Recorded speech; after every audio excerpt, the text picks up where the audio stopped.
magkakapatid na sina Beverly, Tita at Shirley. Lumuwas kasi siya sa Maynila para maghanap ng trabaho, habang ang tatlo naman ay naiwan sa Masbate. Pero mula nang siya'y umalis, wala na siyang natanggap na balita mula sa kanila, kahit ilang beses pa siyang nagpadala ng sulat. May nangyari kayang masama sa kanyang pamilya o masama lang ang loob nila kay Nanay Remy? Pagbilang ko ng 10, nakatago na kayo. Ang buhay daw ay isang laro na sumusubok sa ating kakayahan, diskarte at katatagan bilang tao.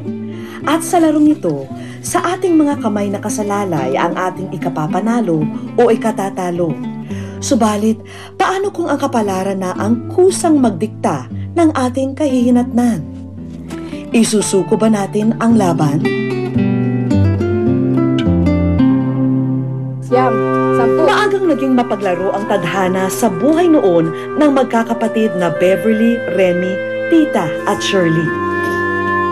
Larawan sila noon ng isang payak ngunit masayang pamilya. Subalit maagang binawi ng langit ang haligi ng tahanan, kaya napilitan ng kanilang ina na itaguyod sila ng nag-iisa. Ang hilig nilang laro na tagu-taguan ay biglang nahinto dahil nagkahiwa-hiwalay sila ng landas. At ang hudyat nito ay ang pag-alis noon ni Remy.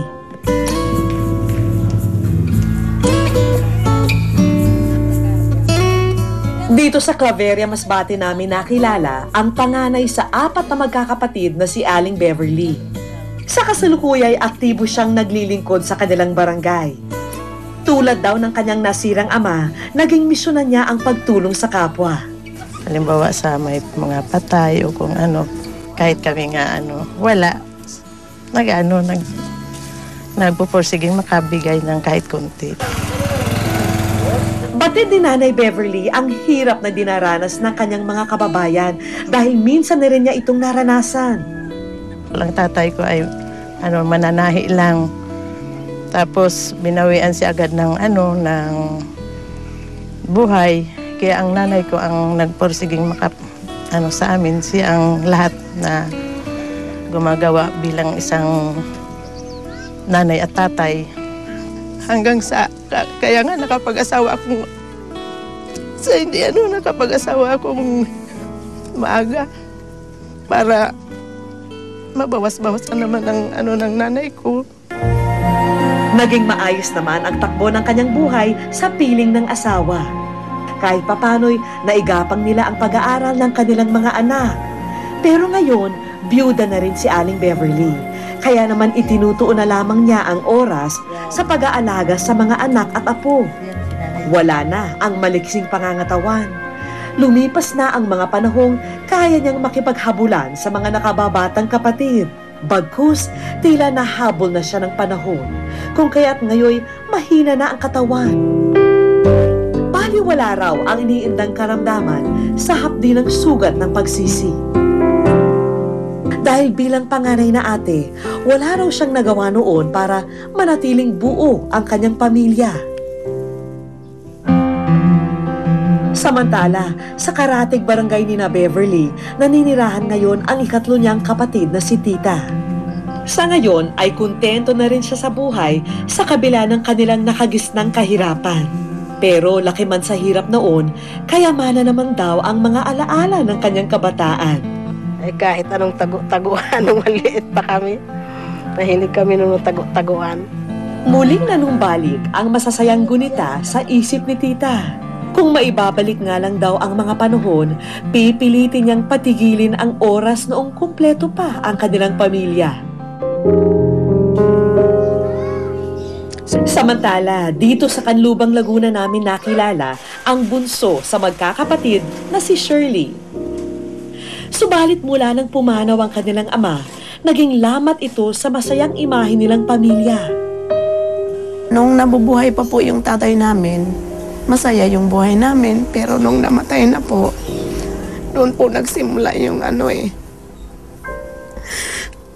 po yung naging pagbabago na nawala yun? Malaki po, malaking paghihirap. Hanggang sa nagkahiwa-hiwalay na nga po kami. Naging mahirap man ang kanyang nakaraan, naging masaya naman ang kanyang buhay may asawa dahil kumpleto ang kanyang naging pamilya.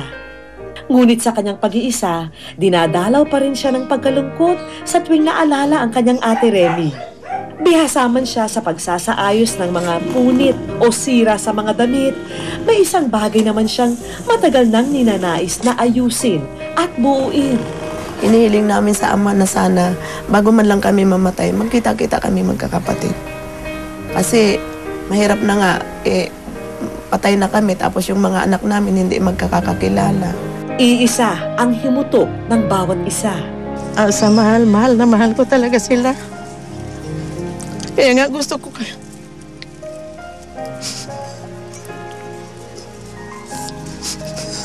Hindi ko ma-express kung paano ko pagsabi sa inyo na talagang gusto kong magkasama-sama tayong lahat kasi wala na si Mama. Iisa ang nilalaman ng kanilang puso't diwa.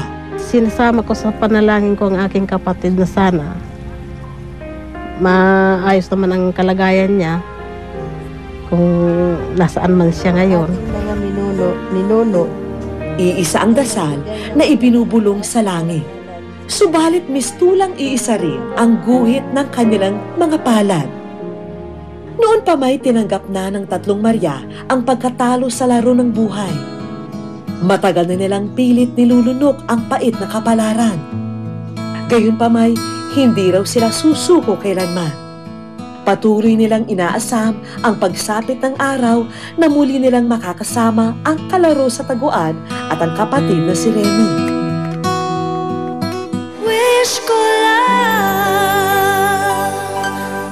sa aming pagbabalik. Lord, sana magkita-kita kami ng mga kapatid ko.